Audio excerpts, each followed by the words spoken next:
Hey, I'm William. Today we're going to show you how to check and replace the belt on your Samsung dryer.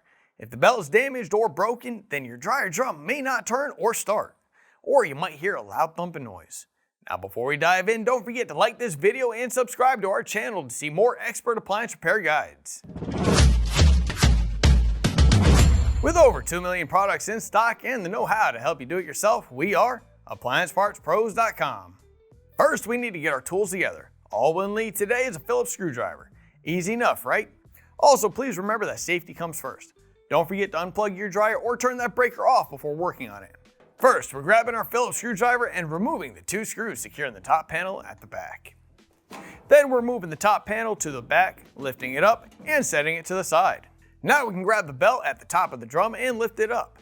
If it lifts up easily and pulls out completely or is loose from being stretched out, then it should be replaced. If it doesn't lift up easily at all, then something else is causing the problem. To remove the old belt, now we're lifting up on the console and pulling it away from the dryer. We're disconnecting the wires behind the console on the right. Then we can lift up on the console and setting the console to the side. Now we're going to use our Phillips screwdriver to remove the 2 screws behind the door in front of the lint trap and the lint filter. We also need to remove the 4 screws at the top of the panel. Then we can slightly lift the front panel up and rotate it forward. Once we've done that, we can disconnect the door switch harness and completely remove the front panel. You can just set the front panel to the side for now. Now we're unlatching the wire retainers from the wire harness. Then we can use our Phillips screwdriver to remove the 5 Phillips screws from the top plate and set it to the side as well. We also need to disconnect the wire from the drum lamp. We're also removing the screws from the lint duct, pulling the duct down and setting it to the side.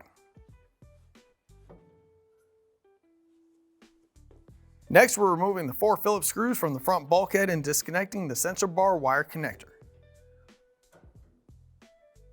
Now we can lift the front bulkhead up and pull it forward. At this point, we can reach back and remove the belt from the idler pulley. Once that's done, we can remove the drum and belt and set them to the side. We also need to slide the belt forward.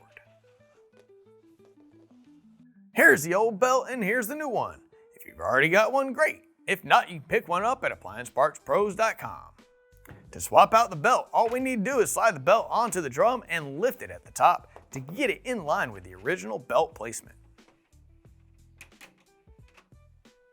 Alright, let's put this dryer back together.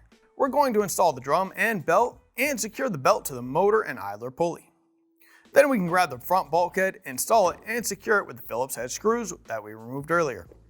We're also reconnecting the sensor bar wires.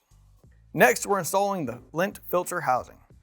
We're also going to go ahead and install that lint filter.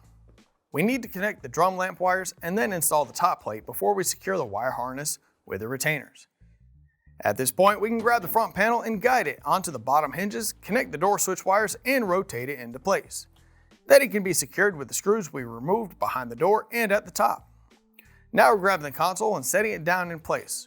We're also guiding the wires through the top plate and pushing the console into place. Now we're grabbing our top panel, setting it on the dryer about 3 inches or so from the console, and then sliding it forward. We need to secure the top panel with the final Phillips screws, and with that, we're all done. Don't forget to plug the power cord back in or turn that breaker back on. You did it! Hopefully your Samsung dryer is back on track. We'd love to hear how your repair process turned out, so feel free to share your experience in the comments below. And if you still need a new belt, just grab your model number and visit AppliancePartsPros.com. Most orders arrive in just a couple of days. Thanks for watching, and we'll see you next time.